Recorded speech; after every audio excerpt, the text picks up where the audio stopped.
La notion de société de masse, introduite principalement par des sociologues américains dans les années 1950, vise à caractériser le monde moderne depuis la fin du XVIIIe siècle, marqué par l'industrialisation.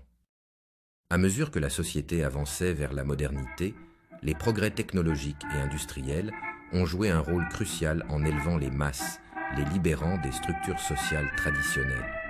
L'émergence des masses a également remis en question l'élitisme intellectuel et culturel qui prévalait dans les sociétés antérieures.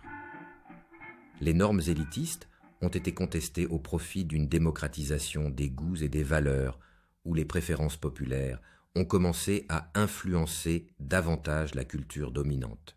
Cela a conduit à une uniformisation de la société, où le conformisme a souvent prévalu, largement influencé par les tendances de consommation et les contenus médiatiques. Dans son ouvrage « L'obsolescence de l'homme », publié en 1956, le philosophe Günther Anders explore de manière critique la transformation de l'individu moderne en homme de masse à travers le prisme de la consommation de masse. Anders expose une vision saisissante de la société contemporaine où l'acte même de consommer des produits de masse façonne non seulement nos vies matérielles, mais aussi notre identité sociale et notre humanité. Anders nous dit que l'homme est ce qu'il mange. Cette phrase évoque une idée simple, mais profonde. Nos choix de consommation déterminent en partie qui nous sommes.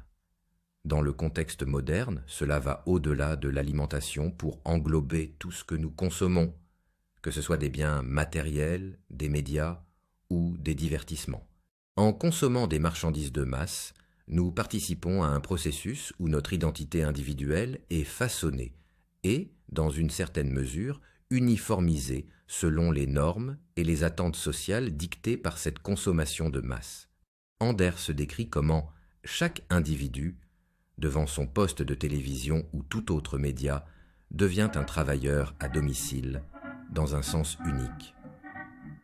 Contrairement aux travailleurs à domicile traditionnels qui fabriquaient des biens pour ses besoins de consommation, l'individu moderne travaille en consommant des loisirs et des produits de masse. Cette consommation n'est pas seulement un acte de plaisir ou de besoin, mais une participation active à son propre formatage en tant qu'homme de masse. Ce processus devient paradoxal lorsqu'Anders souligne que le consommateur, loin d'être rémunéré pour sa contribution à la production de l'homme de masse, doit en fait payer pour les moyens de production de cette identité standardisée. En d'autres termes, nous payons pour consommer les produits qui nous transforment en ce que nous consommons. Ainsi, notre servitude à ce système de consommation devient non seulement une réalité économique, mais aussi une condition préalable à notre participation sociale et culturelle. En 1956, C. Wright Mills, sociologue américain, a offert une analyse sur l'évolution de la société moderne à travers son ouvrage « The Power Elite ». Dans cet ouvrage, Mills distingue clairement deux concepts fondamentaux, le public et la masse, en se concentrant particulièrement sur leur mode de communication dominant. Il explique que dans une communauté de public, la discussion occupe une place centrale. Ici, les individus s'engagent activement dans des échanges où les idées circulent librement.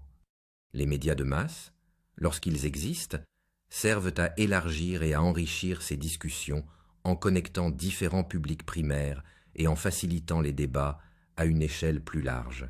Ainsi, dans une telle société, bien que les médias de masse soient présents, ils ne dominent pas la communication sociale, mais la complètent en la rendant plus dynamique et inclusive. En revanche, Mills observe que dans une société de masse, les médias organisés deviennent le principal mode de communication. Ici, les publics individuels se transforment en marchés médiatiques où tous les individus exposés au contenu médiatique sont amalgamés. Cette transformation signifie que la communication n'est plus basée sur des échanges vivants et interactifs, mais plutôt sur une diffusion passive et uniforme d'informations à une audience de consommateurs. Cette évolution vers une société de masse illustre un changement fondamental où la discussion et l'interaction humaine directe sont remplacées par une consommation passive de contenus médiatiques standardisés. Carl Jung avance l'idée que l'attraction vers la masse, où les individus perdent leur individualité au sein d'une entité collective, est en partie motivée par un désir inconscient. Ce désir se manifeste sous la forme d'un besoin d'être totalement pris en charge par l'État. Pour Jung, l'État représente une figure puissante et symbolique dans la vie collective. Il est perçu comme un protecteur, un pourvoyeur de sécurité et de stabilité dans un monde souvent chaotique et incertain. L'individu, confronté à des défis personnels et sociaux, peut ressentir un instinct de se fondre dans la masse, espérant ainsi trouver refuge et soutien au sein d'une structure plus vaste et organisée. En 1957, dans son essai intitulé « Présent et avenir », Carl Jung écrit « La responsabilité morale de l'individu est remplacée par la raison d'État. À la place d'une différenciation morale et spirituelle de l'individu, surgissent la prospérité publique et l'augmentation du niveau de vie. Dans cette perspective, le but et le sens de la vie individuelle ne résident plus dans le développement et la maturation de l'individu, mais dans l'accomplissement d'une raison d'État, imposée à l'homme du dehors. L'individu se voit privé de plus en plus des décisions morales, de la conduite et de la responsabilité de sa vie.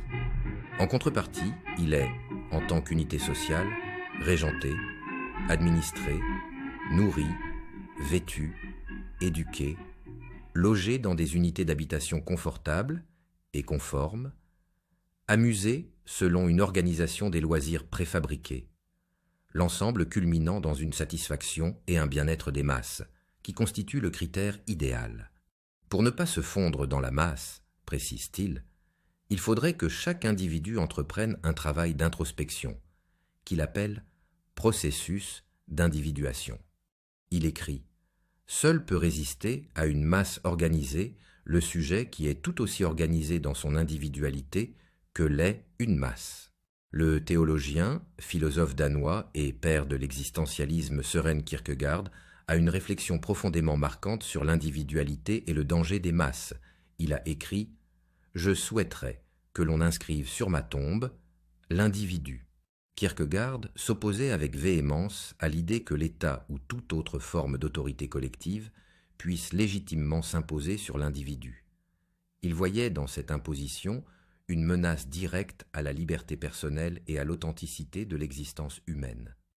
Il a été l'un des premiers penseurs à saisir l'importance immense et inquiétante de l'émergence des masses dans l'Europe du XIXe siècle.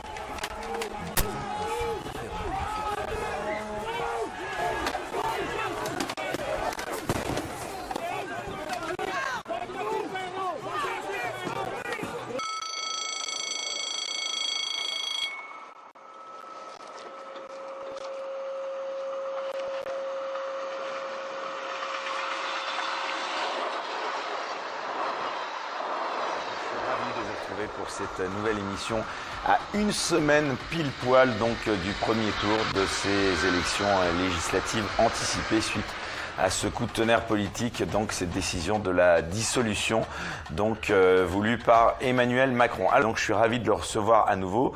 D'ailleurs, il est venu exprès pour cette émission, donc je l'en remercie particulièrement. Il est professeur d'économie et de droit. C'est l'un des plus fervents défenseurs du RIC, le référendum d'initiative citoyenne, mais surtout, c'était bien sûr l'une des figures emblématiques du mouvement des Gilets jaunes. On est donc ravis de le recevoir à nouveau. Étienne Chouard, bonsoir. Bonsoir Eric. Avant de parler de toute cette actualité, tout d'abord une question assez simple. Comment est-ce que vous allez, Étienne Chouard ? Sur le plan politique, je suis un peu désespéré parce que je trouve que nos discussions sont oiseuses, elles ne servent à rien. Et je trouve qu'on n'avance pas, on se dispute entre nous sur des sujets qui ne nous concernent pas. En fait, nous avons été faits prisonniers politiques par nos élus. Nos élus nous ont emprisonnés il y a 200 ans, 1789. Et ils nous ont mis dans une prison politique dans laquelle nous ne pouvons décider de rien. Voilà. Le régime du gouvernement représentatif, qui est basé sur l'élection, par construction, volontairement, tient le peuple, c'est-à-dire nous tous, gauche, de droite, du centre, des abstentionnistes, nous tient à l'écart de toute décision politique.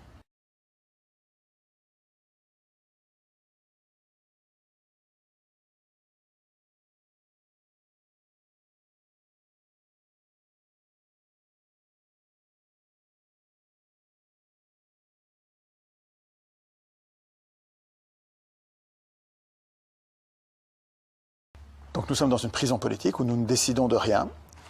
Nous n'avons pas de liberté de décider, ni de responsabilité de décider. Et il y a une fenêtre, qui peut être, on peut considérer que c'est la télé, le débat public, une fenêtre où nous regardons, il y a des barreaux, hein, on ne peut pas sortir, hein, on ne peut pas aller agir. Nous ne pouvons pas décider. Et on regarde par la fenêtre et on dit, alors il y a des gens parmi nous qui disent ouais, il faudrait mener des politiques de gauche. Et alors là, tu as un mec qui est dans la prison, la même prison, hein, qui met un coup de couteau. Pas du tout, il faudrait prendre des décisions de droite. Alors le gars sort sa hache, et on s'entretue, on se déteste entre nous pour savoir ce qu'on ferait si on était en dehors de la prison.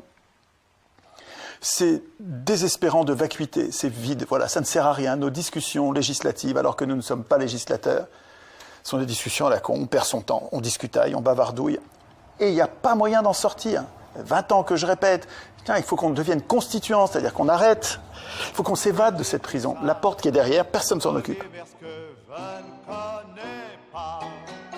Où sont-ils donc, tous ces pays dont on nous parle dans les chansons?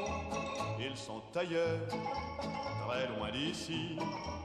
Nuit tropicale, clairs horizons, soleil de feu sur la mer rouge, palmiers géants.